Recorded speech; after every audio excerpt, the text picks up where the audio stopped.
नमस्कार, मैं हूं सौरभ द्विवेदी। आप देख रहे हैं लल्लन टॉप। कोरोना वायरस के चलते पूरी दुनिया में आपाधापी का माहौल है। देश में अलग अलग स्तरों पर प्रयास हो रहे हैं और उन प्रयासों की समीक्षा भी हो रही है।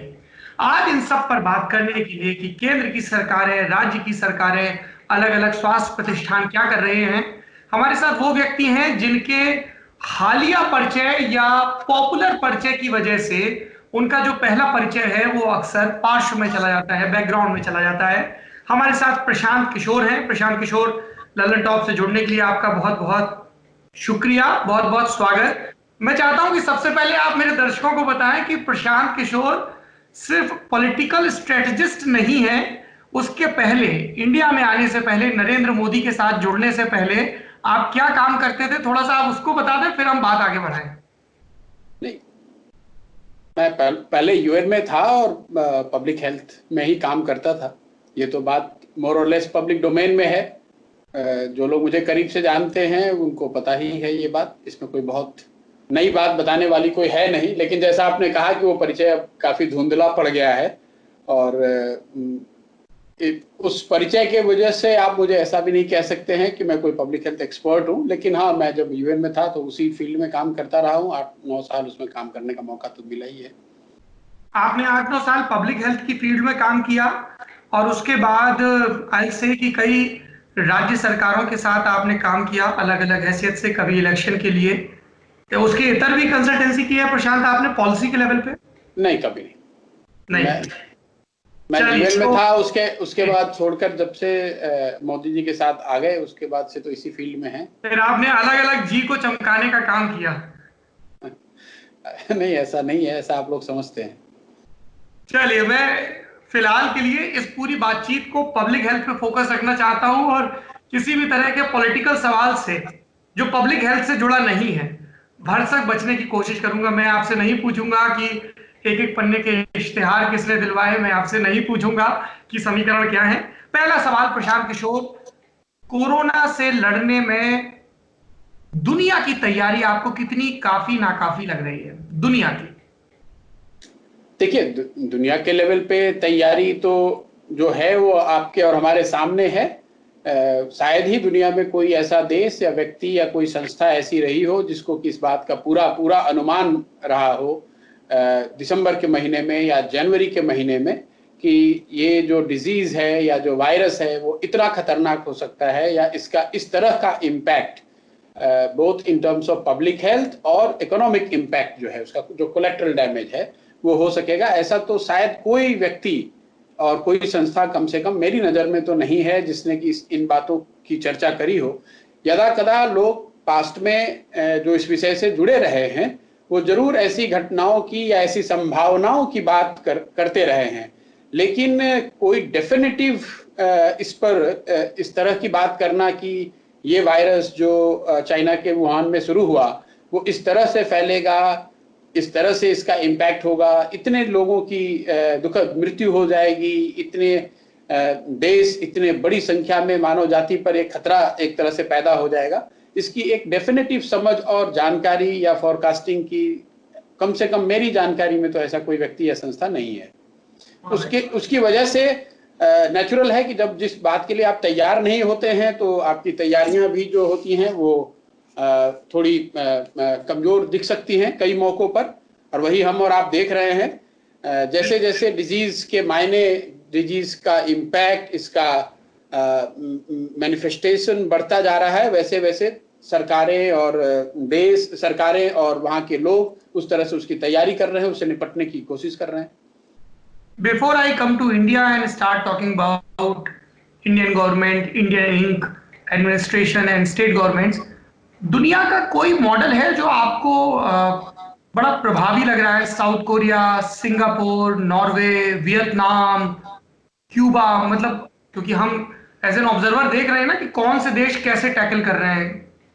देखिए, हर देश की, पहले तो किसी भी मॉडल की बात करते समय या किसी देश की जो का जो अवलोकन करने का जो प्रयास है, हमें वो समझना चाहिए कि हर देश की परिस्थिति अलग है, उसका सोशियो इकोनॉमिक प्रोफाइल, उसका हेल्थ प्रोफाइल, उसका इकोनॉमिक प्रोफाइल, उनके यहाँ स्वास्थ्य सुविधाओं की जो व्यवस्था है वो बिल्कुल अलग है।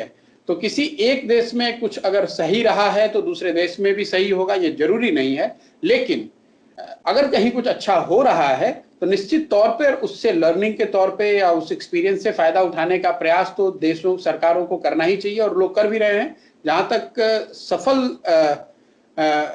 मॉडल्स का सवाल है, तो हाँ, मैं पहले इस बात को कहना चाहूंगा कि ये डिजीज का जो ये शायद अभी अर्ली दौर है, इसको आप पहले हम लोग 4 महीने में हैं, दिसंबर जनवरी के महीने में ये शुरू हुआ, करीब करीब 4-5 महीने होने को आ गए हैं। इस तरह के ग्लोबल पैंडेमिक जो लोग इस विषय के विशेषज्ञ हैं वो आपको बताएंगे कि इतना जल्दी एक हफ्ते, एक महीने या 2-4 महीने में आकर खत्म हो जाए ऐसी संभावना बहुत कम है। तो थोड़ा लंबा चल सकता है। और उस परिप्रेक्ष्य में लेकिन देखें जो अर्ली सफलता कुछ जिन कंट्रीज को मिली है उसमें साउथ कोरिया की चर्चा तो हर जगह हो रही है। इसके अलावा मुझे लगता है कि 1-2 नॉर्डिक कंट्रीज ने भी अच्छा करा है। नॉर्वे में काफी सफलता मिली है, कुछ हद तक जर्मनी में भी काफी सफलता की बात की जा रही है। लेकिन भारत के हिसाब से देखें, भारत से जब हम उन देशों को देखते हैं, इन देशों में पर कैपिटा इनकम या हेल्थ की जो व्यवस्थाएं हैं वो बिल्कुल भारत से बहुत बेहतर हैं। इसलिए उन देशों के मॉडल को भारत में कितना उपयोग में लाया जा सकता है उसको संभल के ही देखना चाहिए लोगों को। इसीलिए मैंने ऑस्ट्रेलिया और न्यूजीलैंड ने भी काफी अच्छा किया है। ऑस्ट्रेलिया न्यूजीलैंड ने काफी अभी तक अच्छा किया है। सिंगापुर में शुरुआती सफलता के बाद कुछ सेटबैक देखने को मिल रहा है, फिर से we are seeing lot of cases there. Hong Kong में दूसरी तरह की एक सफलता आपको देखने को मिलेगी, जहां पर कि एक दूसरी तरह की गवर्नमेंट है, तो शायद वहां का भी एक मॉडल है। साउथ कोरिया तो है ही, नॉर्डिक कंट्री जैसा मैंने आपको बताया। लेकिन इन सारे देशों में आप देखेंगे पर कैपिटा इनकम, जो लोगों की लाइफस्टाइल है, सोशियो इकोनॉमिक डेमोग्राफिक प्रोफाइल है, वो बिल्कुल भारत से बहुत जुदा है। भारत पर आते हैं प्रशांत। पहला सवाल, लॉकडाउन के फैसले पर आपकी क्या टिप्पणी है? देखिए, मैंने इसको अपने एक आध ट्वीट जो मैं करता हूं उस पर मैंने बताया भी है कि लोगों को ये समझना चाहिए कि लॉकडाउन पर से लॉकडाउन करने से आप वायरस को नहीं खत्म कर सकते हैं। लॉकडाउन तो एक आपके हाथ में एडमिनिस्ट्रेटिव टूल है जिससे कि सोशल डिस्टेंसिंग के दिशा में कुछ मदद मिल सकती है। तो आप जो प्रमाणिक तौर पर लोगों को पता है आज के तारीख में वो ये है कि अगर आप सोशल डिस्टेंसिंग मेंटेन करेंगे तो इसके स्प्रेड की संभावना या प्रोबेबिलिटी कम होगी। अब मुश्किल उसमें यह है कि एक बड़ी संख्या में लोगों को ऑलरेडी वायरस का इन्फेक्शन हो चुका है। तो अगर आप लॉकडाउन पूरे समाज को कर देते हैं एज ए पुलिस मेजर, तो आप ये कर रहे हैं कि जिनको वायरस का इन्फेक्शन है, जिनको नहीं है, दोनों को आप घरों में बंद कर रहे हैं। अब जो घर में बंद हो जाएगा उससे वायरस तो खत्म नहीं होगा, उसको तो मेडिकल ट्रीटमेंट की जरूरत पड़ेगी ही। हालांकि इसमें इस बात में भी दम है कि अगर 100 लोगों को, जो अभी तक डाटा या इंफॉर्मेशन अवेलेबल है कि अगर 100 लोगों को कोरोना वायरस पॉजिटिव है तो उसमें से 70-80% लोगों को शायद हॉस्पिटल में जाने की जरूरत नहीं है। और इस विषय को लेकर कई लोग ये बता रहे हैं कि भाई चूंकि 70 आदमी को जरूरत ही नहीं हॉस्पिटल में आने की, तो क्यों बेकार का टेस्ट करें उनको। अब उसमें दिक्कत यह है कि वो 70 आदमी, उनको हॉस्पिटल आने की जरूरत हो ना हो, वो अगर समाज में रहेंगे तो कई और लोगों को फैला देंगे, और जितने लोगों को फैलाएंगे उसमें से 20% आदमी को या 25% आदमी को फिर हॉस्पिटल में जाने की जरूरत पड़ेगी। तो जो चेन ऑफ ट्रांसमिशन तोड़ने की बात है, उसको जब तक आप लोगों को आइडेंटिफाई नहीं करेंगे जिनको कि ये केस है या होने की संभावना है, जिसको कि पॉपुलर अभी लोग जो समझ रहे हैं कि testing and isolation. So testing, isolation, contact tracing और क्वारंटाइन, ये जो 4 स्टेप हैं, अगर इसके बगैर आप लॉकडाउन करेंगे तो आपको बहुत बड़ी सफलता मिलने की संभावना कम है। क्योंकि जिन लोगों को पहले से इन्फेक्शन हुआ पड़ा है उनको तो आपको टेस्ट करके आइडेंटिफाई करना ही पड़ेगा। जब आप टेस्ट करते हैं, आपने किसी को आइडेंटिफाई कर लिया, अगर वो पॉजिटिव है, then that person goes in isolation. Now isolation can have 2 or 3 ways। Isolation जिसको हॉस्पिटल में जाने की जरूरत नहीं है तो उसका होम या कम्युनिटी बेस्ड आइसोलेशन हो सकता है। जिसको हॉस्पिटल में जाने की जरूरत है उसका हॉस्पिटल में आइसोलेशन होना चाहिए। और उसमें से कुछ लोग ऐसे हैं जिनको बहुत सीरियस फॉर्म में अगर ये डिजीज है तो उनको शायद आईसीयू या विशेष चिकित्सा की जरूरत पड़ सकती है। तो ये टेस्टिंग और आइसोलेशन हुआ। उसके बाद जो नेक्स्ट स्टेप है कि कॉन्टैक्ट ट्रेसिंग, जो आप बात सुन रहे हैं कि भाई जिस व्यक्ति को वायरस पॉजिटिव पाया गया उसके कॉन्टैक्ट में जो कोई भी आए हों उनको आइडेंटिफाई करना और उनको क्वारंटाइन करना। There is a difference between isolation, quarantine and lockdown. अभी क्या है हमारे देश में या ज्यादातर जगहों पे इन तीनों चीज को हम लोग एक तरीके से इंटरमिंगल करके देख रहे हैं। Isolation is for someone who has got positive, who has been tested positive. Quarantine is for someone who has been exposed to someone who has been tested positive. और लॉकडाउन इसलिए है कि जो लोग आइसोलेशन में हैं या जो लोग क्वारंटाइन में हैं वो लोग समाज के बड़े हिस्से से उनका मिलना जुलना या उनसे कांटेक्ट को तोड़ा जा सके। अभी हम लोग क्या कर रहे हैं कि पूरा फोकस हमारा लॉकडाउन पर है। अगर एक बार को आप मान लीजिए कि पूरी तरह से आपने लॉकडाउन कर भी दिया तो भी जिन लोगों को क्वारंटाइन होना चाहिए, जिन लोगों को आइसोलेट होना चाहिए, वो तो हम लोग शायद उतनी बेहतर तरीके से नहीं कर रहे हैं जितना कि करना चाहिए। और जब तक आप इसको पूरा नहीं करेंगे, कुछ हद तक हम लोगों ने केरला में भी हम लोगों ने देखा है कि आपने टेस्ट किया, आइसोलेशन में जिनको टेस्ट पॉजिटिव पाया उनको आइसोलेट किया, उनके कॉन्टैक्ट ट्रेसिंग की, वहां से लोगों को क्वारंटाइन में डाला और ये इंश्योर किया लॉकडाउन के माध्यम से कि जो लोग आइसोलेशन या क्वारंटाइन में हैं उनके समाज के बड़े हिस्से से उनका आना जाना या मिलाना न हो, जिससे कि समाज में ये न फैले।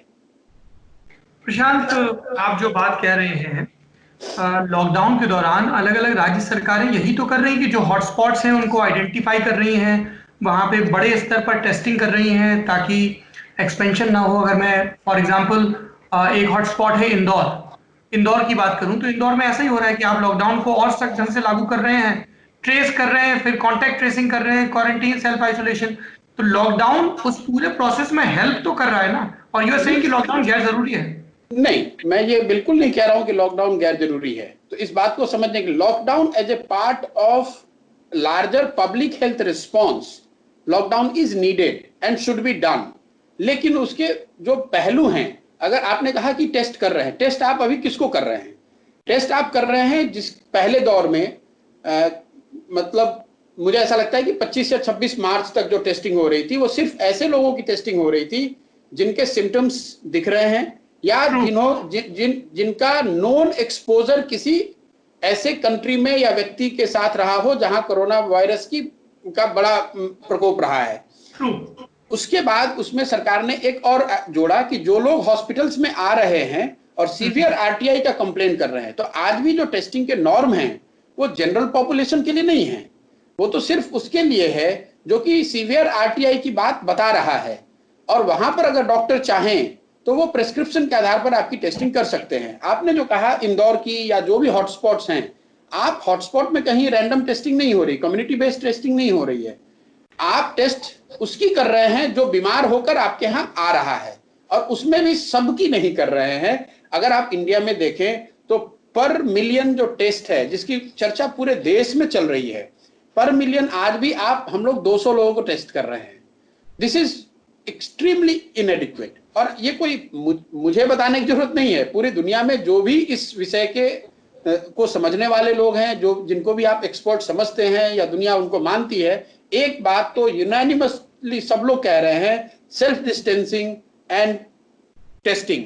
Without testing it is like shooting in the dark, you don't know how many people are infected. और जो देखिए, हम लोग कोई सरकार के क्रिटिसिज्म के मुंह को क्रिटिसाइज नहीं कर रहे हैं। हम लोग इसमें क्या है, ये जो पूरा कोरोना का दौर है, इसमें कोई सरकार का क्रिटिसाइज कर रहा है और कोई सरकार का समर्थन कर रहा है, इस नजरिए से हमें देखना ही नहीं चाहिए। दो वर्ग में लोग हैं, एक जो थोड़े उत्साही लोग हैं जो ऐसा समझते हैं कि भाई हम बहुत अच्छा कर रहे हैं और ये खतरा टल गया, और एक वो वर्ग है जो कि समझता है कि भाई अभी ये खतरा टला नहीं है, ये बहुत बड़ी चुनौती है और शायद भगवान ने चाहा बहुत अच्छा भी हो सकता है, लेकिन अगर चीजें बिगड़ी तो बहुत बड़ा खामियाजा भी चुकाना पड़ सकता है। तो we are in the second camp. हमें ऐसा लगता है कि अभी ये खतरा टला नहीं है, और चूंकि टेस्टिंग बड़े स्तर पे हुई नहीं है, तो इसलिए डेफिनेटिव कोई कह नहीं सकता है कि एक्चुअली कितने केस समाज में हैं। I will come to the next question, जो आप बार बार टेस्टिंग का जिक्र कर रहे हैं।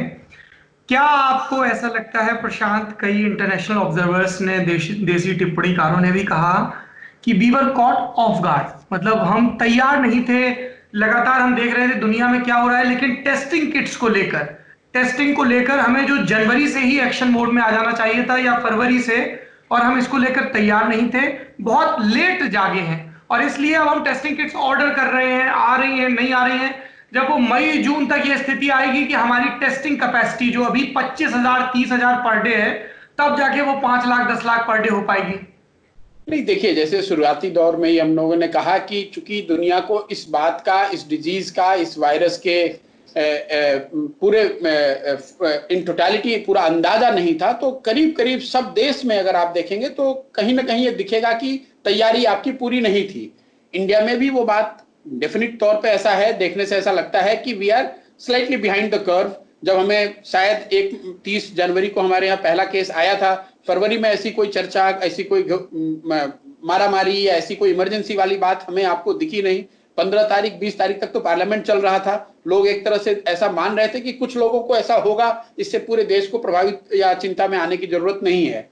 तो उस हिसाब से तो डेफिनेटली हम लोग पीछे रहे हैं। लेकिन टेस्टिंग में दो बात है, एक तो आपकी कैपेसिटी नहीं है या आप उसको एज वी गो आप उसको बढ़ाने की कोशिश कर रहे हैं, टेस्टिंग किट बढ़ाई जा रही है। लेकिन उससे भी बड़ी बात है मेंटालिटी की, कि as a country do we want to test.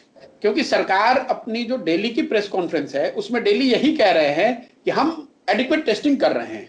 वो ये नहीं कर रहे हैं, कह रहे हैं कि हमें और करना है या हमें और करना है, हम इसलिए नहीं कर पा रहे कि हमारे पास किट्स नहीं है। दोनों में फर्क है। अगर आप आईसीएमआर के डाटा को देखें तो पूरे मार्च महीने में आईसीएमआर के अपने लैब्स की कैपेसिटी जो उन्होंने बताई देश को, वो 10 से 12,000 उन्होंने बताई, और वो डेली टेस्ट कर रहे थे 2,000। तो कम से कम 10,000 तो आप डेली टेस्ट कर ही सकते थे। आज हम लोग कर रहे हैं 20,000।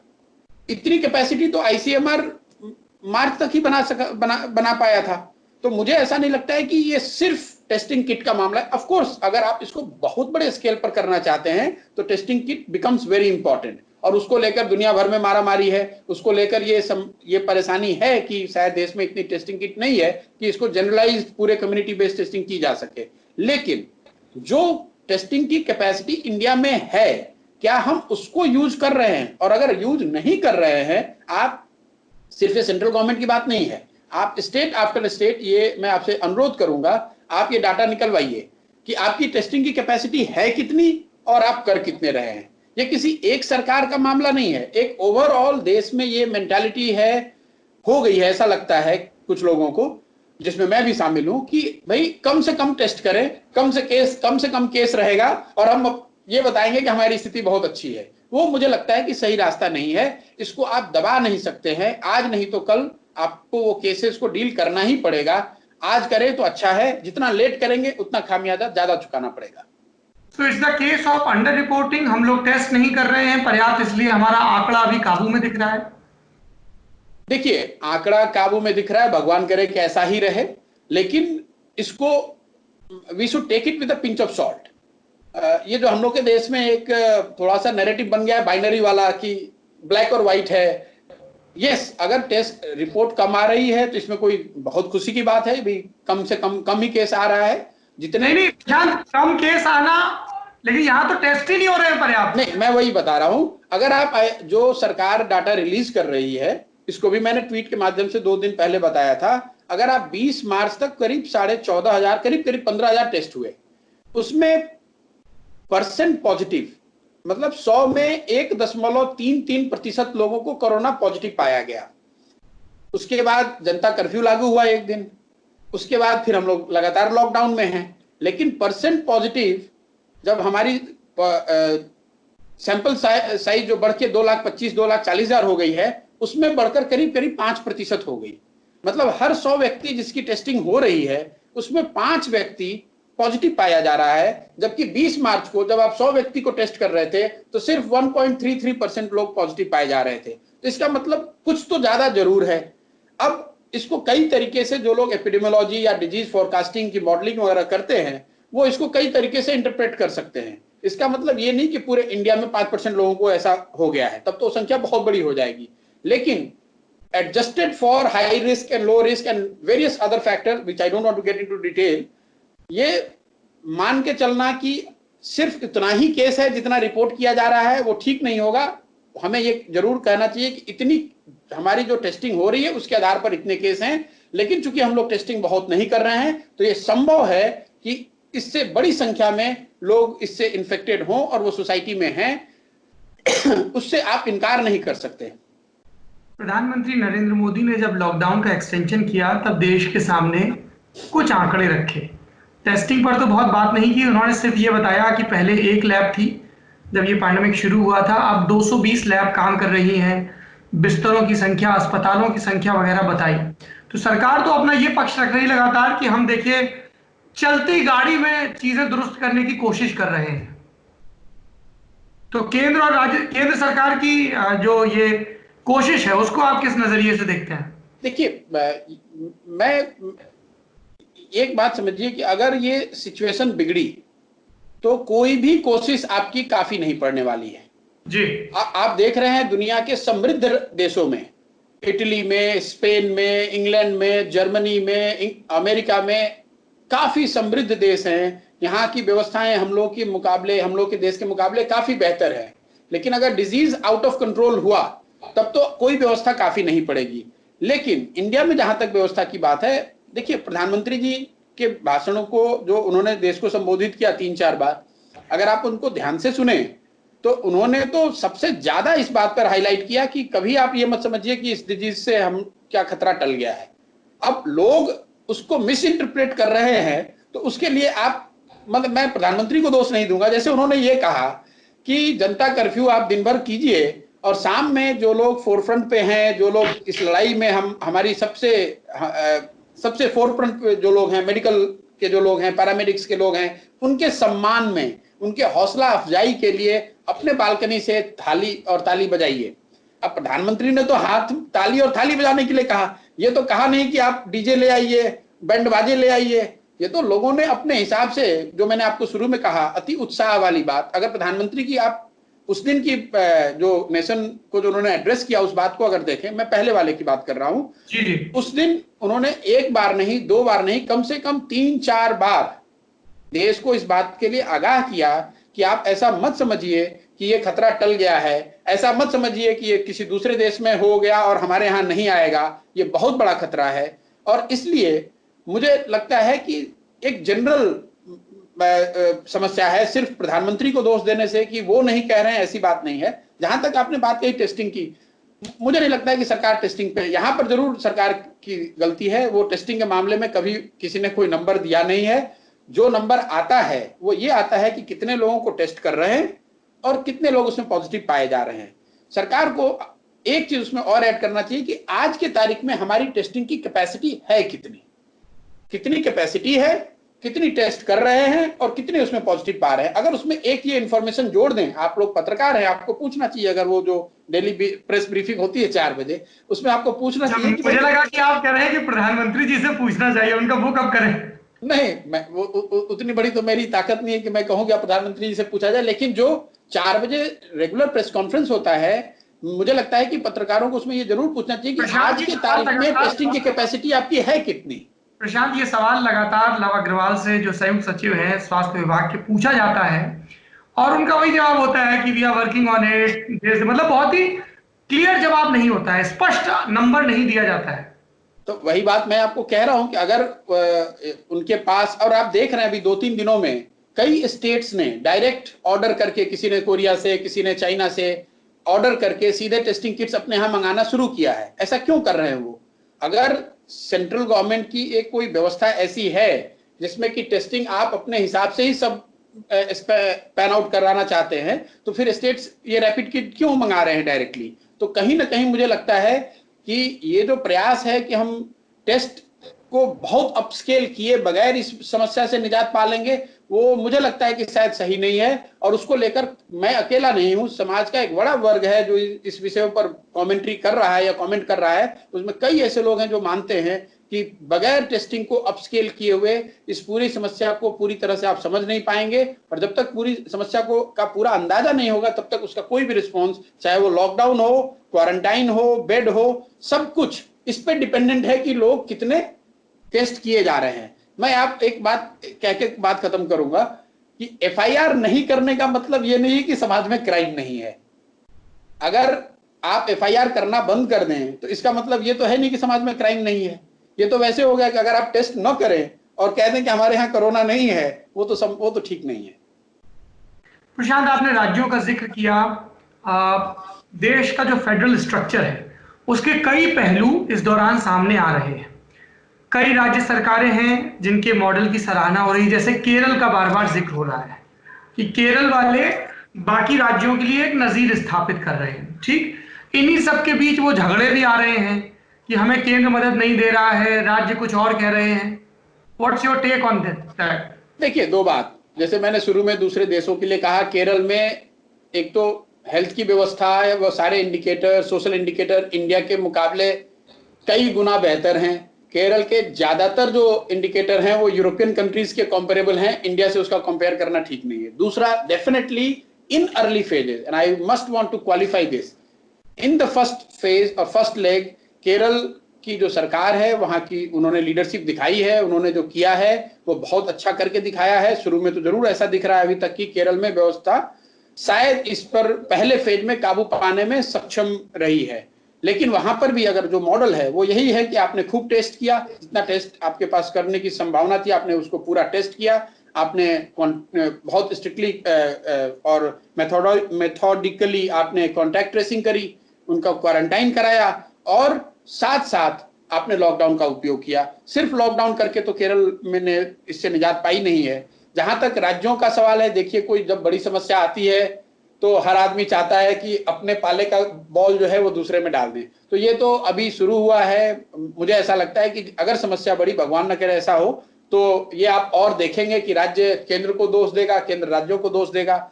लेकिन ultimately we are all in it together. अगर कुछ गलत हुआ तो सारे लोगों के लिए गलत होगा। एक और पहलू भारत में सामने आ रहा है। मुझे ऐसा लग रहा था कि ये मैंने भी अपने ट्विटर पे लिखा कि एक वायरस जो होता है उसका अगर साइज किसी आम आदमी को बताना हो तो कहा जाता है कि साहब एक ड्रॉपलेट का अरबवां हिस्सा इतना छोटा होता है एक वायरस, और 7.5-8 अरब दुनिया की आबादी है लगभग, है ना। तो अरबों लोगों को अरबवें हिस्से ने बता दिया कि आपकी जो एग्जिस्टेंस है वो होमोसेपियंस के तौर पे है। आप ब्राह्मण हो, दलित हो, हिंदू हो, मुसलमान हो, हिंदुस्तानी हो, ईरानी हो, इसका ज्यादा फर्क नहीं है। इसके बावजूद भारत में कुछ घटनाएं होती हैं और उसके बाद आपकी जो आइडेंटिटी है उसके इर्द गिर्द एक डिस्कोर्स शुरू हो जाता है। तबलीगी जमात का मामला आया। तबलीगी जमात ने जो किया है वो आई विल से आपराधिक है, चीजों को छिपाना। लेकिन तबलीगी जमात के नाम पे इस्लामोफोबिया का दौर चला, पॉइंट नंबर 1। पॉइंट नंबर 2, जो दिल्ली सरकार है, हेल्थ डिपार्टमेंट है, होम मिनिस्ट्री है, उनकी जवाबदेही तय नहीं हो रही है। फिर तबलीगी जमात के लोगों की लापरवाही के बाद अलग अलग जगहों पर ये जमात के लोग जब गए तो किस तरीके से पुलिस बलों पर, सुरक्षा बलों पर हमला हुआ, ट्रेस करने में उन लोगों को दिक्कत आई। लेकिन क्या सिर्फ तबलीगी जमात में दिक्कत आ रही है? कई जगहों पर रथ यात्राएं निकाली गई, रामनवमी का पूरा पर्व बीता है। जलीकट्टू का भी उदाहरण 2 दिन पहले हमारे सामने है, जब एक बैल मरता है तो 3,000 से ज्यादा लोग आते हैं। विधायकों की, मंत्रियों की शादियां हो रही हैं, अलग अलग उत्सव हो रहे हैं। तो ये आइडेंटिटी पॉलिटिक्स इसमें भी घुस गई, बीमारी से लड़ने में भी। देखिए, जहां पर भी लोग रहेंगे वहां पॉलिटिक्स तो हो ही जाना है, no matter how big the crisis is. ये कहने की बात है, लेकिन पॉलिटिक्स तो लोग अपना फायदा, नफा, नुकसान उसमें देखने लगते हैं। जहां तक तबलीगी का मामला है, डेफिनेटली जैसा आपने खुद कहा, तो मुझे उसको ऐड करने की जरूरत नहीं है। It's a criminal negligence on their part. They must be taken to task, whoever is responsible, both on the side of organizers as well as on the side of government that allowed it to happen. अब वो Delhi government ने किया कि केंद्र सरकार ने किया, किसने किया, वो मुझे आपको तो पता नहीं है। लेकिन जो भी उसके लिए दोषी हैं उनको सजा तो मिलनी चाहिए, उनको जो कार्रवाई उन पे बनती है वो होनी चाहिए। लेकिन इस कई लोग जो डेटा के नाम पे जो मतलब उसका जो मिस इंटरप्रिटेशन किया जा रहा है कि एक बड़ा जो प्रोपोर्शन है डिजीज का वो उसी जमात से निकला है, मुझे लगता है कि वो सही नहीं है। उस दिन अगर आप किसी एक ग्रुप को, 1,000 आदमी को पकड़ते हैं और उसमें से 1000 लोगों को आपने टेस्ट किया और ये संभव है कि उसमें से 200, 300, 400, 700 लोगों को पॉजिटिव केस पाया गया। लेकिन जैसा आपने बताया, अगर ऐसा आप दूसरे जगहों पर भी क्लस्टर में टेस्ट करते तो शायद ऐसा संभव है, मैं ये नहीं कह रहा हूं कि जरूरी है, उन पर भी ये मिल सकता था। और चूंकि डिनोमिनेटर आपका छोटा है और आप एक किसी समूह को टेस्ट करके उसमें एक संख्या पा लेते हैं और उसके आधार पर उसका प्रोपोर्शन बताना कि पूरे देश में जो कोरोना वायरस है उसका 2/3 या 1/3 या कोई भी परसेंटेज किसी एक जमात या एक वर्ग विशेष से आता है, वो ठीक नहीं है। जो लोग भी पब्लिक हेल्थ को समझते हैं वो इस बात को बिल्कुल ही कहेंगे कि देखिए इससे इस तरह की स्टिग्मेटाइजेशन जो है वो बिल्कुल ही गलत है। अब आप देख लीजिए कि डिजीज चाइना से आया, मैं आपको एक चीज बताना चाह रहा हूं, डिजीज चाइना से आया, चाइना यूएस के प्रेसिडेंट ने 1 या 2 बार इसको चाइनीज वायरस कह दिया, उसके लिए पूरे लोग वहां अमेरिका में जो लोग भी हैं, पत्रकार हैं, बंधु हैं जो उनसे सवाल पूछ सकते हैं, उन्होंने इस बात को ऑब्जेक्ट किया कि डिजीज चाइना से आया, इसका मतलब आप ये नहीं कहेंगे कि जितने चाइनीज लोग हैं वही इसके लिए दोषी हैं। जिसको उसकी अपनी लापरवाही हो सकती है, लेकिन उसको इस बात के लिए दोषी बताना मुझे लगता है कि वो सही नहीं है, वो बिल्कुल ही नहीं होना चाहिए। बाकी पॉलिटिक्स करने वाले तो पॉलिटिक्स करेंगे ही, चाहे कोई घटना हो, दुर्घटना हो, जिसको पॉलिटिक्स करना है वो उसमें अपना रास्ता ढूंढ लेगा। प्रशांत, ये तो लेकिन एक फैक्ट है, जैसे हमने खुद अलग अलग राज्यों में ट्रेसिंग की, हिमाचल के सुदूर गांव चंबा के, यूपी के छोटे छोटे कस्बे, और वहां पे जब ट्रेस किया प्रशासन ने तो कई केसेस ऐसे आए जहां पे जो उनका आउटवर्ड से एक्सपोजर था वो सिर्फ वही तबलीगी के लोग जाके रुके। तेलंगाना का केस हमारे सामने है, हैदराबाद में किस तरीके से प्रशासन को कार्रवाई करनी पड़ी, छिपाए गए लोग, तो वो एक फैक्ट तो है ना। नहीं नहीं, बिल्कुल फैक्ट है, मैं आपको ये कह रहा हूं बिल्कुल फैक्ट है, और उसके लिए जमात की जिन लोगों की जवाबदेही बनती है वो करना भी, उन पर जवाबदेही तय भी होनी चाहिए। लेकिन अगर आप दुनिया भर के एग्जाम्पल देखेंगे तो इस तरह के super spreader, the word that people that is being used, super spreader individuals और a group of individuals have been out there in almost all countries. लेकिन किसी ग्रुप से या किसी एक इंडिविजुअल से या किसी एक जियोग्राफी से अगर ये डिजीज फैला है तो आप उस जियोग्राफी के लोगों को या उस एथनिसिटी या उस रिलीजन या उस कास्ट के लोगों को विक्टिमाइज नहीं कर सकते हैं, क्योंकि ये सही नहीं होगा। हमारे एक मित्र ऑस्ट्रेलिया में हैं, तो वो बता रहे थे कि वो जो प्रिंसेस रूबिकॉन जहाज है उससे वो एक उनके लिए सुपर स्प्रेडर था, और उन्होंने कहा कि जब इसकी मीडिया में लानत मलानत हुई तो रूबिकॉन में सवार लोगों से ज्यादा सरकार को कोसा गया कि आपने अलाउ कैसे कर दिया इनको जाना। सही बात है कि भाई अब देखिए, अगर तबलीगी के लोग वहां जमा थे, लॉकडाउन के बावजूद जमा थे, अब साधारण आदमी, मैं कोई अगर जाके बाहर सब्जी भी खरीदने जा रहा है तो उसको पुलिस डंडे से मार रही है। ये तो लाजमी सवाल है कि वहां पर इतने लोग इतनी बड़ी संख्या में लगातार 3-4 दिन तक या उससे भी ज्यादा, including so many foreign nationals, how were they allowed to be there. और आज आप सिर्फ उनको दोष दे रहे हैं, भाई उनका दोस्त तो है ही, लेकिन फिर पुलिस की भी जवाबदेही बनती है, वहां के प्रशासन की भी जवाबदेही बनती है, उससे तो आप बच नहीं सकते। लेकिन मेरा कहना दूसरा है, अगर उनकी गलती है भी तो उसके नाम पर आप एक वर्ग विशेष को पूरे देश में विक्टिमाइज नहीं कर सकते। यही बात, बहुत सारे ऐसे घटनाक्रम आए, शिकायतें आई कि जो हमारे देश के नॉर्थ ईस्ट के प्रदेशों के रहने वाले लोग हैं उनको किस तरह के डिस्क्रिमिनेशन का सामना करना पड़ रहा है। एक तेलंगाना चाइनीज वाली बात है कि जो चाइनीज की कुछ लोग ऐसा लगता है कि जो नॉर्थ ईस्ट के लोग हैं वो चाइनीज की तरह दिख रहे हैं और ये वायरस चाइना से आया है इसलिए आप उनके साथ बदतमीजी कर रहे हैं, वो तो बिल्कुल ही गलत बात है। प्रशांत, इस पूरे लॉकडाउन का और इससे लड़ने का एक जो पहलू है वो इकोनॉमी पे भी दिख रहा है। आरबीआई ने कल फ्रेश अनाउंसमेंट किए, आपको उससे क्या लगता है? क्योंकि मैं स्पेसिफिकली आरबीआई के स्टेप्स पे आपके कमेंट नहीं मांग रहा हूं, पर ओवरऑल जो बड़े पैमाने पर, जैसे यूएस का उदाहरण लें तो कहा जा रहा है कि 1.5 से 2 करोड़ लोग नौकरी गंवाना शुरू कर चुके हैं। भारत की बात करें, इकोनॉमी वैसे ही नीचे जा रही थी, जीडीपी की ग्रोथ रेट लगातार डिप हो रही है, उन सबके बीच ये हो गया। देखिए, इसका what makes this disease so lethal कि इसका एक इकोनॉमिक पहलू भी है और वो बहुत बड़ा है जी। बहुत कम लोगों को पता है कि आज भी, मतलब अगर आप ग्रॉस नंबर्स देखें तो कोरोना से मरने वालों की संख्या इतनी नहीं है जितनी भारत में शायद कई दूसरी ऐसी डिजीज हैं जिससे 10 गुना, 20 गुना, 100 गुना ज्यादा लोग हर साल मरते हैं। लेकिन इसकी एक समस्या यह है कि इसका एक इकोनॉमिक इंपैक्ट भी बहुत है, क्योंकि अगर आपको डिजीज को रोकना है तो सेल्फ डिस्टेंसिंग इंश्योर करनी है। सेल्फ डिस्टेंसिंग इंश्योर करने की वजह से आपको इकोनॉमी को लिटरली आपको लॉकडाउन करना ही करना है, या कम से कम अगर बहुत जो कंट्री उसको मेजर तरीके से भी कर रहे हैं वहां पर भी इकोनॉमी को स्लो डाउन तो होना ही है। नेचुरली जब इस तरह की बात होती है तो जो लोग विकास के हिसाब से निचले पायदान पर हैं, इकोनॉमी के हिसाब से सबसे ज्यादा मार उनको पड़ेगी।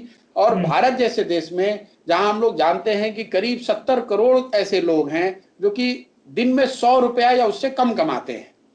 अब अगर आप 100 रुपए और कम कमाते हैं, आपके पास इतनी सेविंग्स होती नहीं है कि आप लॉकडाउन, लंबे समय तक के लॉकडाउन में सरवाइव कर जाएं। आप 2 दिन, 3 दिन, 4 दिन के बाद आपको निकलकर, जिसको हम लोग कहते हैं डेली कमाते हैं डेली खाते हैं, अब उसको अगर आपने 25 दिन, 30 दिन, 1 महीने लॉकडाउन कर दिया। मैंने जिस दिन लॉकडाउन अनाउंस हुआ तो मैंने उस दिन ये लिखा कि it's a bit too long. तो कुछ लोग जो अपने आप को ये समझते हैं कि वो उनको साइंटिफिक जानकारी ज्यादा है, उन्होंने बताया कि भाई नहीं, आपको तो साइंटिफिक जानकारी नहीं है, आप किस आधार पे कह रहे हैं कि ये लॉकडाउन ज्यादा है। देखिए, एक तो पहली बात है कि कोई साइंस नहीं है, कोई साइंटिफिक आधार नहीं है ये बताए कि 21 दिन काफी है, कि 60 दिन काफी है, कि 15 दिन काफी है। लेकिन मेरा why did I call it a bit too long, क्योंकि इंडिया में लॉकडाउन तभी इसका फायदा मिलेगा जब इसको आप एग्जीक्यूट करा पाओ। आप इंडिया में कम से कम 25% जनता ऐसी है जो एकदम निचले पायदान पर है। आप चाहे जो कह लो, उसकी सर्वाइवल नीड्स इतनी ज्यादा है कि वो घर, आज आप देखिए बेलारी से पिक्चर्स आई हैं, एक आदमी खाना खिला रहा है, 5,000 लोग जुट गए। तो अगर मुझे खाना नहीं मिल रहा है मेरे घर में, तो लॉकडाउन के फेवर में चाहे जितनी भी साइंटिफिक एविडेंस क्यों ना हो, पुलिस चाहे जितने भी डंडे क्यों ना चलाए, मैं एक सीमा के आगे घर के अंदर नहीं रहूंगा। दूसरी बात जो लॉकडाउन से समझने वाली है कि आपने भारत जैसे देश में कंप्लीट लॉकडाउन जब आपने किया तो कुछ सेवाओं को आपने एग्जेम्प्ट किया, क्योंकि इमरजेंसी सेवा तो चलती रहेगी। अब भारत जैसे बड़े देश में सिर्फ इमरजेंसी सेवाओं को चलाते रहने के लिए करीब करीब 30% लोग, कुछ 70 से ज्यादा कैटेगरी, अभी जो रिलैक्सेशन हुआ इसलिए नहीं, मैं लॉकडाउन 1 की बात कर रहा हूं। लॉकडाउन 1 में करीब 70 कैटेगरी के लोगों को एग्जेम्पशन मिला हुआ था। अगर आप उनकी जनसंख्या को जोड़ेंगे तो वो संख्या बढ़ के करीब करीब 1/3 हो जाएगी। तो 1/3 लोग तो लॉकडाउन में एग्जेम्प्टेड हैं सरकार की ओर से, और करीब करीब इतनी 1/3 की संख्या ऐसी है जो कि अब इतने गरीब हैं कि वो 20-21 दिन घर के अंदर रह ही नहीं सकते हैं। तीसरा इसका जो पहलू लोग बता रहे हैं कि चूंकि लोगों के पास जो पर कैपिटा स्पेस है रहने की इंडिया में, चूंकि हम लोग इतने डेंसली पॉपुलेटेड है, खासकर अर्बन एरिया में, वो इतनी कम है कि अगर आपने 4 लोगों को, 5 लोगों को, 6 लोगों को एक 10 बाई 10 के कमरे में लॉकडाउन में बंद कर भी दिया तो उससे कोई आपको फायदा नहीं हो रहा है, उससे तो और सोशल डिस्टेंसिंग नहीं, उससे तो सोशल नियरिंग हो रही है। तो मुझे नहीं लगता है कि इकोनॉमिक पहलू को देखे बगैर, और इसीलिए testing becomes that much more vital. Sorry, I am again bringing you back to the, क्योंकि अगर आप पूरे देश में जनरलाइज लॉकडाउन करेंगे तो वो संभव नहीं है, उसको आप एग्जीक्यूट नहीं करा पाएंगे। और आप तो गांव देहात में जाते रहते हैं, आप अपने गांव में या अपने जहां भी आप जाते हैं वहां फोन करके पूछिए। जनरल, मैं कल पता कर रहा था, गांव में ऐसा है कि शाम में तो लोग मिल ही रहे हैं, बाजारें तो मतलब सब्जी मंडी तो खुली रही है। लोग के लिए लॉकडाउन ये है कि 20 घंटे घर में हैं और 4 घंटे बाहर हैं। आप पब्लिक हेल्थ के पॉइंट ऑफ व्यू से देखिएगा तो 4 घंटे भी अगर आप मार्केट में चले गए तो पूरा लॉकडाउन का असर तो खत्म हो गया। इसलिए मैं कह रहा हूं कि ये जनरलाइज लॉकडाउन और पुलिसिया लॉकडाउन, जिसको आप कह सकते हैं बोलचाल की भाषा में, इससे अगर आप सोच रहे हैं कि आप कोविड से जीत जाएंगे तो वो शायद संभव नहीं है। अगर जीत जाए तो अच्छा ही है, हम लोग मानेंगे कि भाई चलिए अच्छा हो गया। प्रशांत, लेकिन केंद्र सरकार ने जो ऐलान किए हैं कि 20 अप्रैल के बाद छूट दी जाएगी, जो गांव हैं, जो कोरोना से मुक्त जिले हैं, वहां पे लिमिटेड कैपेसिटी के साथ इकोनॉमिक एक्टिविटीज रिज्यूम होंगी, कंस्ट्रक्शन का काम शुरू होगा। तो सरकार भी तो उसी दिशा में आगे बढ़ रही है। नहीं, अब देखिए, मतलब अगेन इसको थोड़ा सा गहराई से देखने की जरूरत है। जो सरकार ने पहले से, आप तो ये बात समझिए कि पहले से भी 30% लोग, जिसमें फार्मिंग और फार्मिंग से रिलेटेड सारे एलाइड सर्विसेज को पहले से भी एग्जेम्प्टेड कैटेगरी में ही रखा गया है। तो ये कोई नई छूट नहीं है। नई छूट जो इंडस्ट्री और दूसरे सेक्टर्स के लिए दी जा रही है वो ग्रीन जोन में दे रहे हैं। Now if you look at data, green zone में इंडिया की कितनी मैन्युफैक्चरिंग हो रही है आज? आप बताइए कि जो यूपी के सुदूर के जिले हैं जो कि आज ग्रीन में हैं, वहां पर कौन सी फैक्ट्री है जो चालू हो जाएगी? भाई जो मेजर इंडस्ट्रियल हब्स हैं इंडिया के, वो तो सब रेड जोन में है। अगर आप जिले वाइज इसका कैलकुलेशन करेंगे, आप चाहे तो मैं आपको कल भेज भी दूंगा कि इंडिया का जो टोटल प्रोडक्शन, इंडस्ट्रियल प्रोडक्शन है, उसका कितना हिस्सा ग्रीन जोन में है, कितना परसेंट उसका रेड में है। और ये शायद सवाल जो डेली प्रेस कॉन्फ्रेंस होती है उसमें किसी ने पूछा भी था, तो उन्होंने कहा कि हमारे पास ये डाटा है नहीं कि भाई जो रेड जोन में तो कोई रिलैक्स आप कर नहीं रहे, और सारा जो मेजॉरिटी प्रोडक्शन है या सर्विसेज हैं वो रेड जोन में है। गरीब है ना, अलग अलग किस्म की तस्वीरें, उसमें हम कितने भी काव्यात्मक त्रासद लहजे में बात कर सकते हैं।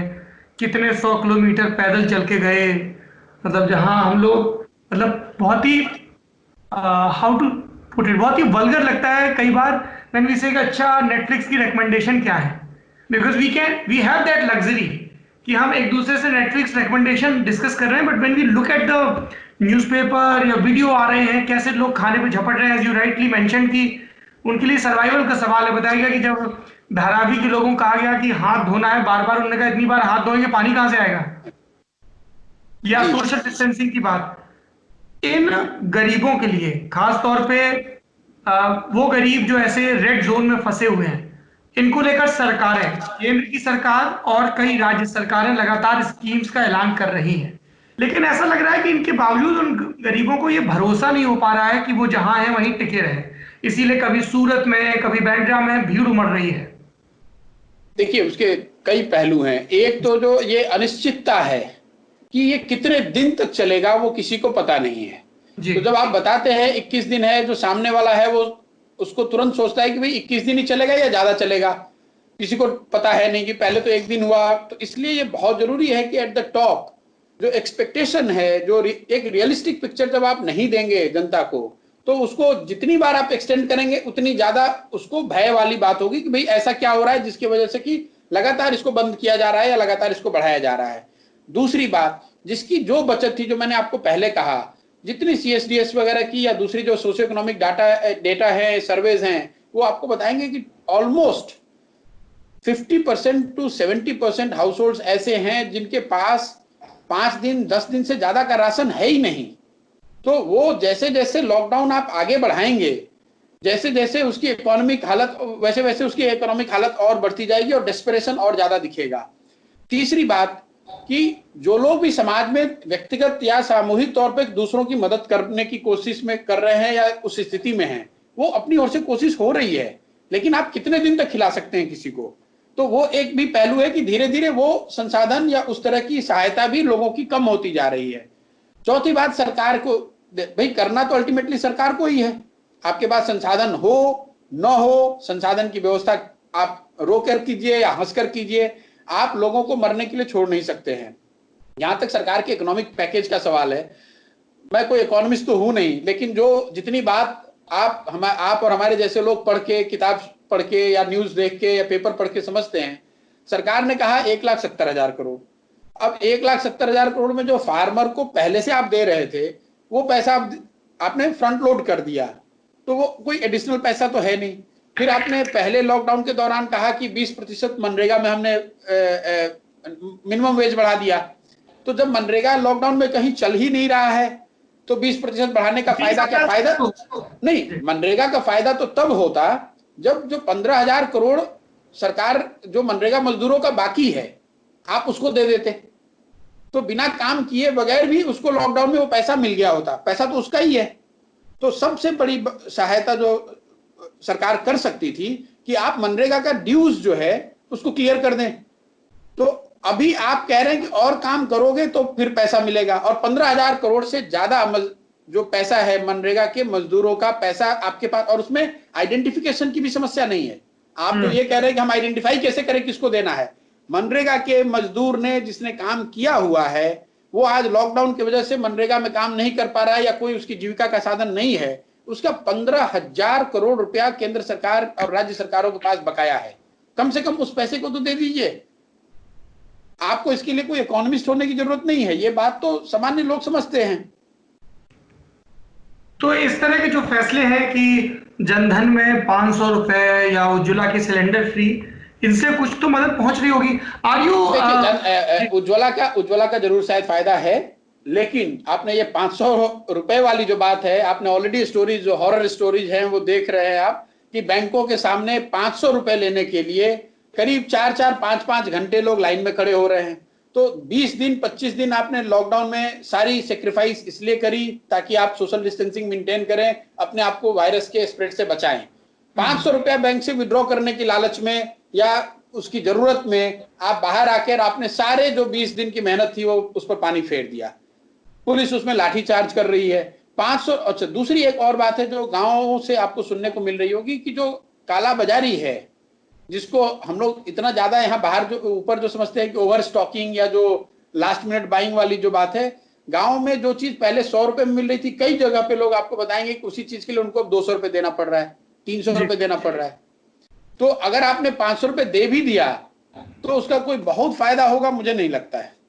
हालांकि पैसे जो भी अगर है कुछ तो जरूर फायदा, जरूर मदद है, लेकिन 500 रुपए से उसको कोई बहुत बड़ी मदद मिलेगी? मुझे लगता है कि सरकार को अनाज, जो कि कांग्रेस पार्टी के शायद अध्यक्षा ने कहा है, मुझे लगता है ये ठीक है, आपके पास गोडाउन में अनाज रखने की जगह नहीं है तो आप अनाज तो बांट ही सकते हैं, पैसे कम या ज्यादा अनाज तो बांट ही सकते हैं, कम से कम भूख से लोग ना मरें, इसकी व्यवस्था तो जरूर सरकार को करनी चाहिए। अमर्त्य सेन, अभिजीत बनर्जी, जॉन ड्रेस जैसे कई अर्थशास्त्रियों ने भी यही बात कही है कि आपको पीडीएस को यूनिवर्सल करना पड़ेगा और यही 7 करोड़ 7 लाख मीट्रिक टन या कितना जो भी उसका आंकड़ा है, इतना अनाज है एफसीआई की गोदामों में।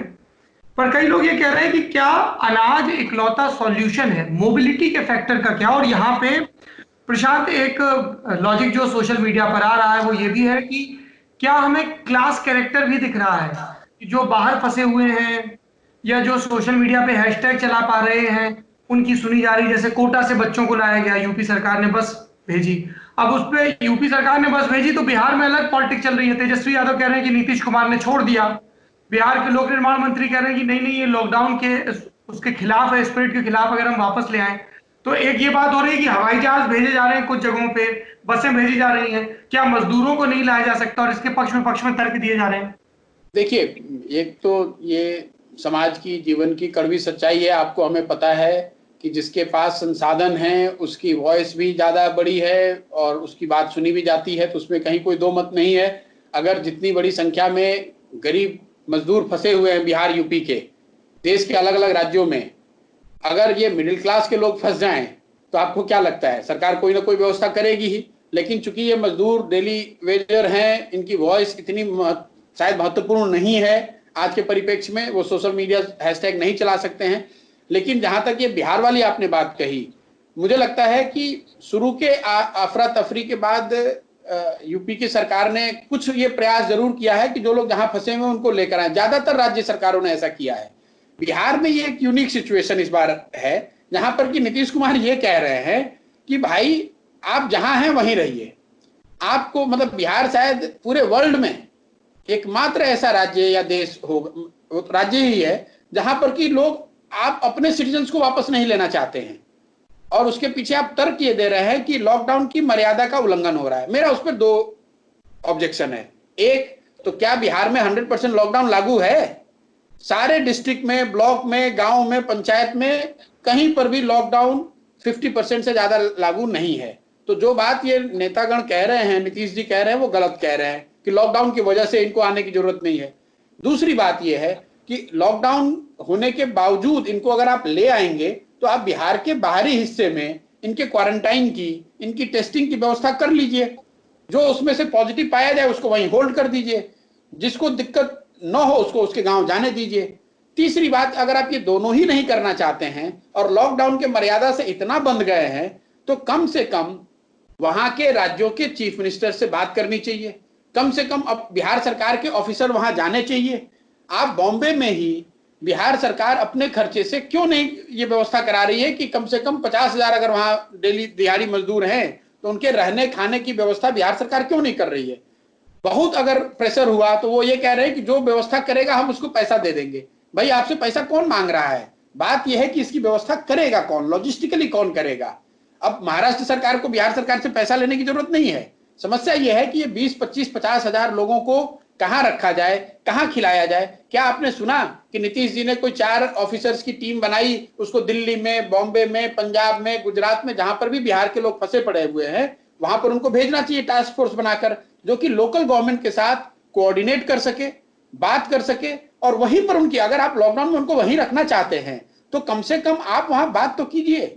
मैं आपको फर्स्ट हैंड इंफॉर्मेशन बता सकता हूं, मुझे जितने चीफ मिनिस्टर से मेरी बात हुई है उसमें सब ने ये बात कहा कि नीतीश कुमार ने अभी तक उनको एक बार फोन तक नहीं किया है। अब राजस्थान में अगर कोटा में लड़के फंसे हुए हैं, योगी जी बस भेजकर लड़कों को बुला रहे हैं यूपी के, आप बिहार के लोगों को कह रहे हैं आप वहीं रहिए। एक तो पहली बात ये गलत कर रहे हैं आप, लेकिन अगर वहां रहना भी है तो कम से कम नीतीश जी को इतनी कर्टसी तो जरूर शो करनी चाहिए कि फोन उठाकर अशोक गहलोत जी से बात करें, ये बताएं कि भाई मैं इतने ऑफिसर भेज रहा हूं बिहार से, आप उनको कोटा में इस तरह से रहने की व्यवस्था कर दीजिए। आप अपने सिटीजन्स को कैसे छोड़ सकते हैं? ऐसा कभी संभव है? आप बताइए, लॉकडाउन के दौरान पूरे देश के लोग यहां से स्पेशल प्लेन से इवैक्यूएट किए जा रहे हैं। क्या कोई ऐसा देश, कोई ऐसा राज्य देश धरती पर है जो कि अपने राज्य के लोगों को कह रहा है कि हम आप अपने यहां नहीं आने देंगे? बताइए, उनके बच्चे, उनके परिवार वाले, किसी की बीवी, किसी के माँ पिताजी वहां बिहार में हैं, आप कह रहे हैं आप बॉम्बे में रहिए क्योंकि लॉकडाउन है, और आप उसको बॉम्बे में रहने के लिए कुछ व्यवस्था भी नहीं करा रहे हैं, और आप एक्सपेक्ट कर रहे हैं कि वहां की राज्य सरकार इसकी चिंता कर ले। इससे मतलब इस बिहार सरकार की इससे बड़ी कोई गलती हो नहीं सकती है। पूरे देश में बिहार के गरीब लोग, उनकी हालत सबसे बदतर है जहां पर है। प्रशांत, एक तो चूंकि आप बिहार से हैं तो ये ऑब्वियस है कि तकलीफ ज्यादा होती है, पर क्या आपने अपने पुराने मित्र नीतीश कुमार को ये सब सलाहें नहीं दी? भाई देखिए, अगर मेरी उनसे बातचीत हो रही होती तो जरूर सलाह देता मैं उनको। जहां तक हो सकता है मैंने, अब जब शुरुआती दौर में आप देखें, शुरुआती दौर में जब यहाँ ये पलायन शुरू हुआ दिल्ली से, तो तीसरे या चौथे दिन कुछ लोग पहुंचे जो सिवान में एक मेकशिफ्ट जेल में उनको बंद कर दिया गया। मुझे रात में किसी ने 2 बजे फोन किया कि भैया यहाँ पर इतने लोगों को बंद कर दिया गया है, यहाँ ऐसी स्थिति है। मैंने वो वीडियो को ट्वीट भी किया था, और उसको, जो आपने हैशटैग वाली बात कही, आप लोगों की मदद से या जितने भी मेरे साथी जानने वाले पूरी ताकत से उसको पूरे देश में हल्ला हंगामा किया गया, तो शाम तक वो लोग छूट कर आए। आप बताइए ये कितना अमानवीय है कि कोई आदमी 1000 किलोमीटर पैदल चल के जा रहा है, आपने उसको सिवान में या छपरा में या कहीं पर भी आपने उसको लॉकडाउन मेकशिफ्ट जेल में बंद कर दिया। ना खाने की व्यवस्था है, ना उसको टेस्ट करने की व्यवस्था है, ना क्वारंटाइन की व्यवस्था है। बात दोस्ती की नहीं है, लेकिन इस बात का जरूर हम, भाई जितने लोग, आप जहां पर भी दिहाड़ी मजदूर संकट में आज हैं, उसमें एक बड़ा वर्ग बिहारियों का है। Prashant, I got your point. My question is कि why don't you reach out to Nitish? ये वक्त भाई नीतीश जी ऐसे नहीं है जिनको कि इन बातों की समझ नहीं है। नीतीश जी को एडमिनिस्ट्रेशन की इन बातों की खूब समझ है। अब वो क्यों नहीं कर रहे हैं, सवाल ये है कि हर आदमी ये चाह रहा है कि भाई मैं बचा रहा हूं इससे। कहीं ऐसा तो नहीं कि बिहार के पास संसाधनों का अभाव है, आर्थिक? भाई इसमें क्या संसाधन की बात है? बिल्कुल नहीं। नीतीश जी खुद कह रहे हैं कि भाई जहां पर भी जिसकी व्यवस्था होगी उसको बिहार सरकार पे करेगी। तो ये तो मैं ये कह रहा हूं कि दिल्ली में, आप तो दिल्ली में हैं, आप कल यहाँ पर जो बिहार भवन है या जो बिहार सरकार के बिहार निवास, बिहार भवन, जो भी व्यवस्था होती है, उनसे जरा आप पूछिए कि कितने लोगों को बिहार सरकार ने डेपुटेशन पे दिल्ली में डाला है बिहार के दिहाड़ी मजदूरों की समस्या को निपटाने के लिए।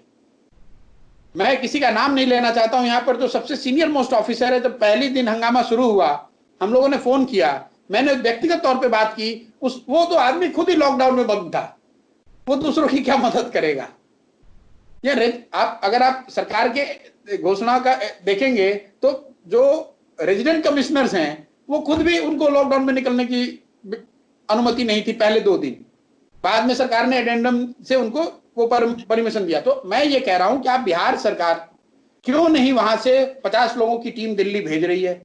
दिल्ली में जो लोग, आप देखिए कल या परसों इतनी दर्दनाक चित्र फोटो और वीडियो आए हैं, लोग यमुना के पास सैकड़ों की संख्या में रोड पर सोए हुए हैं, खाए बगैर मर रहे हैं लोग, गंदे में फेंका हुआ खाना उठाकर खा रहे हैं। बिहार सरकार इतना भी नहीं कर सकती है? आप उसको बिहार नहीं ले जाइएगा, यहां लंगर तो चलवा सकते हैं, और नहीं चलवा सकते तो वहां पर बैठ के क्यों ज्ञान दे रहे हैं कि लॉकडाउन की मर्यादा के लिए वहीं पर बने रहिए? और कितने लोग बिहार के, कितने मंत्री निकल कर आ रहे हैं बाहर, सब अपने लॉकडाउन में अपने बंगले में छिपे हुए हैं। भाई नीतीश जी को आपने देखा कहीं बाहर निकलते हुए? सुशील मोदी जी कहीं दिखे बाहर निकल के?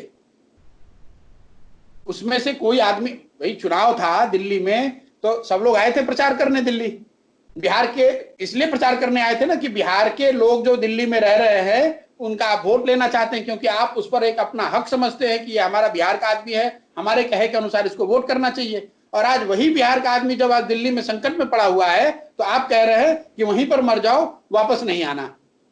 इससे ज्यादा इनसेंसिटिव बात क्या हो सकती है?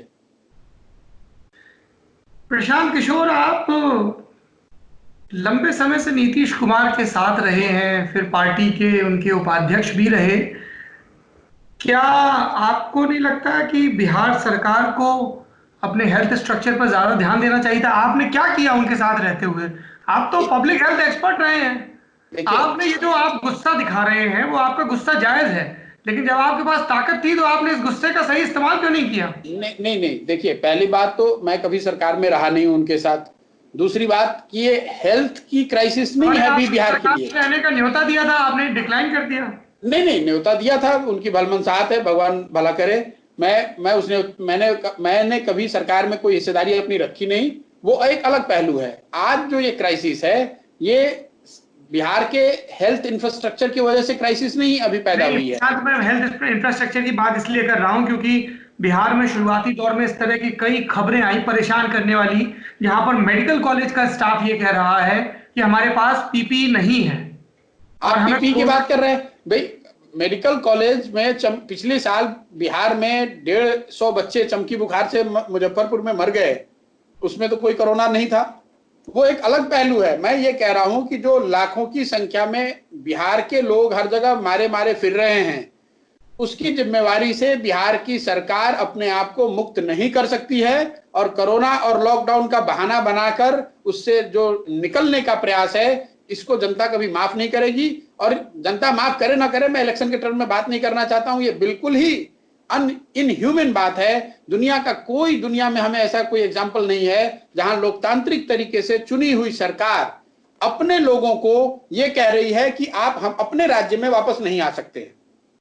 Prashant, before I move to last question, which is related to health, कि why health should be one of the biggest priority of all the electoral college and politicians.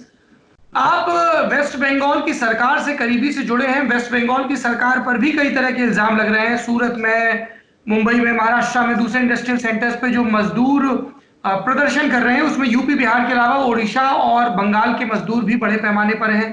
जिस तरीके की चीजों की उम्मीद आप बिहार के मुख्यमंत्री नीतीश कुमार से कर रहे हैं, क्या उस तरह की चीजों की उम्मीद पश्चिम बंगाल की मुख्यमंत्री ममता बनर्जी से नहीं की जानी चाहिए? या जब वो इस तरह के तुर्शी भरे जवाब देती हैं कि उनसे पूछा जाता है कि अच्छा तबलीगी जो वहां से आए हैं मरकज से, उनकी ट्रेसिंग के लिए क्या किया जा रहा है, तो वो जवाब देती है कि पश्चिम बंगाल एक सेकुलर कंट्री है, मुझसे इस तरह के सवाल मत पूछिए। What kind of answer is that? जहां तक आपने कहा कि जितनी चीजें नीतीश जी से एक्सपेक्ट करते हैं क्या ममता जी से भी करते हैं, मैं आपको बिल्कुल पूरी रिस्पॉन्सिबिलिटी से कह रहा हूं कि उससे ज्यादा एक्सपेक्ट कर रहा हूं। इसलिए एक्सपेक्ट कर रहा हूं कि मैं उनसे अभी भी जुड़ा हुआ हूं।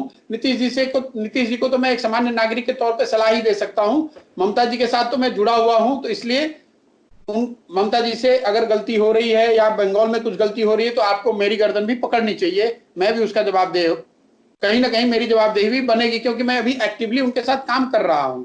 जहां तक बंगाल के माइग्रेंट लेबर्स की जो बात है, मैंने बिहार में टेस्टिंग क्या हो रही है, हेल्थ फैसिलिटी, उस पर मैं कमेंट नहीं कर रहा हूं। बिहार, यूपी, बंगाल, उड़ीसा, छत्तीसगढ़, मध्य प्रदेश में हेल्थ की क्या व्यवस्था है ये किसी छुपी नहीं है, वो सबको पता है जो भी उस फील्ड को समझते हैं। बात ये हो रही है कि जो ह्यूमैनिटेरियन क्राइसिस है ये हेल्थ क्राइसिस नहीं है, अभी हम लोग उसके ह्यूमैनिटेरियन पहलू की बात कर रहे हैं, जहां पर कि लोग रोड पर हैं, खाए बगैर मर रहे हैं, या सड़कों पर हजार हजार किलोमीटर पैदल चल के जा रहे हैं, उनकी बात हो रही है। बंगाल से जहां तक मुझे लगता है कि बंगाल ने भी हेल्पलाइन जारी किया है, उनको भी मैं रोज, मेरी बात होती है, मैं रोज उनको ये कहता हूं कि बंगाल के लोग कल, अभी आज तक, कल या परसों आज तक के किसी एक चैनल में मैंने देखा कि कुछ 3 बंगाल के मजदूर थे, मालदा के 20-25 थे और कुछ बिहार के लोग थे। आपके किसी साथी ने आज तक पे दिखाया उस वीडियो को, मैंने तुरंत उनको भेजा कि भाई अगर ये क्राइसिस है तो आपको मदद करनी चाहिए। ऐसा नहीं है, मुझे दिक्कत इससे, और संभव है कि वो मदद कर पाए, संभव है कि राज्य सरकारें मदद न कर पाए। कोई भी सरकार इस तरह की जो परेशानी आती है इसमें हर 100% नहीं हो सकती है, लेकिन पब्लिकली अगर ममता जी ये कह दें कि बंगाल के आदमी को बंगाल में आने की जरूरत नहीं है, तो मैं उनके ही भी विरोध में इतनी ही मुखरता से खड़ा आप मुझे पाइएगा। ऐसा बिल्कुल ही ये गलत बात है। आप अपने राज्य, मैं योगी जी का तो कोई बहुत समर्थक नहीं हूं, लेकिन योगी जी के इस बात का मैं समर्थन कर रहा हूं कि अगर यूपी के लोग दूसरे जगह फंसे हुए हैं तो ये यूपी सरकार की जिम्मेवारी है कि उसको वापस लेकर यूपी में जाए, अगर वो जाना चाहता है तो। अगर लॉकडाउन में आप इटली से लोग निकाल रहे हैं तो लॉकडाउन में आप बॉम्बे से लोग क्यों नहीं निकालिएगा बिहार के? इसलिए कि वो गरीब हैं। Prashant, tell me honestly, is it possible to ferry thousands of people without having the facility of scrutinizing or screening them or having proper facility for their collective quarantine? बिल्कुल आपने ठीक बात कही, इसलिए मैंने आज ट्वीट में कहा कि भाई आप देखिए, प्रधानमंत्री जी ने वीडियो कॉन्फ्रेंस में बात करी। मुझे ऐसा लगता है कि अगर मैं नीतीश जी के साथ होता तो उनको मैं कहता कि सबसे बड़ी बात आप प्रधानमंत्री से ये कहिए कि इन लोगों की इस समस्या का, क्योंकि ये इंटर स्टेट मामला है, इस मामले को कैसे सलटाया जाए। लॉकडाउन बढ़ाने से पहले सबसे ज्यादा जरूरी है कि जो मजदूर जगह जगह फंसे हुए हैं इनको एक सेफ पैसेज, चाहे उनकी जांच करके, या जहां पर अगर आप सेफ पैसेज नहीं देना चाहते हैं तो जहां पर वो हैं उनको उनके खाने की, रहने की व्यवस्था आप करें। इस पर चर्चा होनी चाहिए। आप, आज मैंने पब्लिकली पूछा है नीतीश कुमार से और उनको चैलेंज कर रहा हूं, आप मुझे दिखाइए, उन्होंने ये विषय उठाया ही नहीं है। आप प्रधानमंत्री से ये विषय उठाते नहीं है जो आपके राज्य की सबसे महत्वपूर्ण समस्या है। 50 लाख से ज्यादा लोग बिहार के अलग अलग जगहों पर फंसे पड़े हुए हैं, और आप, जब प्रधानमंत्री से आपकी बैठक हो रही है इस मुद्दे पर, तो आपने इस बात को प्रमुखता से उठाया नहीं। अगर प्रधानमंत्री को नहीं उठाया, कम से कम जो मेजर स्टेट है, क्या अरविंद केजरीवाल से नीतीश कुमार ने बात की? क्या उद्धव ठाकरे से नीतीश कुमार ने बात की? ममता बनर्जी से बात की? आप क्यों नहीं बात कर रहे हैं? आउटलुक में एक स्टोरी आई है कि चीफ सेक्रेटरी और डिजास्टर मैनेजमेंट के सेक्रेटरी बात कर रहे हैं महाराष्ट्र में। भाई चीफ मिनिस्टर क्यों नहीं बात कर सकते हैं? ये मुद्दे तो पॉलिटिकल हाईएस्ट लेवल पे टेकअप किए जाने चाहिए। नीतीश कुमार जी तमिलनाडु के चीफ मिनिस्टर से क्यों नहीं बात कर रहे हैं? मेरा ऑब्जेक्शन उसको लेकर है। आप सॉल्व कर पाए नहीं कर पाए वो संभव है, 100% न कर पाए क्योंकि बहुत बड़ी त्रासदी है, बहुत बड़ी समस्या है, लेकिन आप तो बात भी नहीं कर रहे हैं, आप विषय को उठा भी नहीं रहे हैं, इसकी गंभीरता को समझना नहीं चाहते हैं। आप सोच रहे हैं जो जहां है वहीं पर रहे, दूसरे के घर में परेशानी आपकी पड़ी रहे, आपको ना डील करना पड़े, ये परेशानी है। और अगर मैं फिर से रिपीट कर रहा हूं कि ममता जी का अगर आप एक स्टेटमेंट दिखा दीजिए जिसमें उन्होंने ये कहा हो कि बंगाल के लोग जहां हैं वहीं रहेंगे, उनको बंगाल वापस नहीं आना है, अगर आप कहेंगे, अगर दिखाएंगे, तो मैं ममता जी की, या for that matter any leader, मैं उसकी मुखालफत करूंगा ही करूंगा। What about that answer? Don't ask me anything about Tablighi. No, what she said is exactly what you asked me, कि भाई अगर तबलीगी के लोग यहाँ आए हैं तो एक एक आदमी का वहां को ट्रेस किया गया है बंगाल में। उन्होंने ये कहा कि इसको कम्युनल मत कीजिए, इसको मुसलमान हिंदू मत कीजिए। आप ये सवाल इसलिए पूछ रहे हैं प्रशांत, सवाल उनसे पूछा गया था कि तबलीगी जमात की ट्रेसिंग को लेके क्या हो रहा है। She said don't ask communal questions, it's a secular state. How come? देखिए आपने बहुत ऑनेस्टली कहा ना कि तबलीगी के लोगों की ट्रेसिंग करनी चाहिए जैसे बाकी लोगों करनी चाहिए, तो Mamata Banerjee, why did she lose her? मैं आपको बता रहा हूं कि with whatever little authority I have कि तबलीगी के लोगों की उतनी ही कड़ाई से, उतनी ही गंभीरता से ट्रेसिंग की गई है बंगाल में, और उनका जांच भी किया गया है, और जो लोग पॉजिटिव नेगेटिव पाए गए होंगे, जो भी प्रोटोकॉल हुआ होगा उसको फॉलो किया गया है। अगर आपके पास, अगर किसी के पास इसके कॉन्ट्ररी इंफॉर्मेशन है कि तबलीगी के लोगों को वहां छोड़ दिया गया है या उनकी जांच नहीं हुई, तो आप बेझिझक मुझे बताइए, मैं आपकी बात के साथ आपसे खड़ा आप आइएगा। मुझे ममता बनर्जी फिर इस सवाल पे भड़क क्यों गई थी? अब ममता बनर्जी क्यों भड़क गई, ये मैं एकदम से मुझे पता नहीं है कि आप किस सवाल आपने सवाल किया उस पर भड़क गई, लेकिन उनका मोटिव ये रहा होगा कि इसको हिंदू मुस्लिम मत कीजिए, जो लोग भी गलती पाया जाएगा, जिसकी भी ट्रेसिंग होनी चाहिए उसकी कॉन्टैक्ट ट्रेसिंग की जाएगी, उसको टेस्ट किया जाएगा, उसको क्वारंटाइन में डाला जाएगा अगर वैसी उसकी परिस्थिति है तो। चलिए, परिस्थिति तो बंगाल की अगर चीजें शेड्यूल के मुताबिक रही तो अगले बरस और भी तय होंगी पॉलिटिकली। एक आखिरी सवाल, क्या आपको लगता है कि इस महामारी से गुजरने के बाद भारत के नागरिकों की प्राथमिकताओं में, भारत की सरकारों की प्राथमिकता में एक टैक्टिकल शिफ्ट आएगा? हेल्थ एक बड़ा मुद्दा होगा या लोग भूल जाएंगे?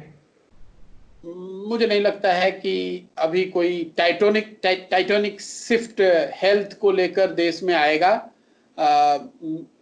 जो इससे सबसे प्रभावित ज्यादा लोग हैं उनके लिए आज भी ये हेल्थ का मुद्दा कम है, भुखमरी का मुद्दा ज्यादा है। इसलिए कोई आमूल चूल परिवर्तन आ जाएगा और आज हम लोग लेस देन 1% जीडीपी का खर्च करते हैं हेल्थ पे और कल 5% खर्च करने लगेंगे, ऐसा मुझे नहीं लगता है। ये चीजें इंक्रीमेंटल ही हैं, धीरे धीरे कॉन्शियसनेस जैसे जैसे समाज में आएगी वैसे वैसे सरकारें भी हेल्थ पे, शिक्षा पे ज्यादा खर्च करेंगी। ऐसा मुझे नहीं लगता है कि सिर्फ कोरोना की वजह से कल भारत में कोई वर्ल्ड स्तरीय, विश्व स्तरीय स्वास्थ्य की व्यवस्था खड़ी करने की एक कोई नई पहल की जाएगी, ऐसा मुझे लगता नहीं है। अगर होगा तो मुझसे ज्यादा खुश कोई नहीं होगा उससे। WHO बार बार एक बात कहता है प्रशांत किशोर, जिसको आपने भी दोहराया, what do we need? Test, test and test. Yes, thank you so much. more than the testing capacity, it's the mindset that we can't do without testing. Yes. तो प्रशांत किशोर, आपने अपना कीमती वक्त दिया, इतने विस्तार से बात की, इस बीमारी से जुड़े तंत्र, शासन, प्रशासन और लोगों के मुद्दे पर बहुत बहुत शुक्रिया। और बाकी उम्मीद है कि जब बिहार में चुनाव होंगे तब आपसे चुनाव के मैदान पर भी मुलाकात होगी। धन्यवाद। Thank you so much.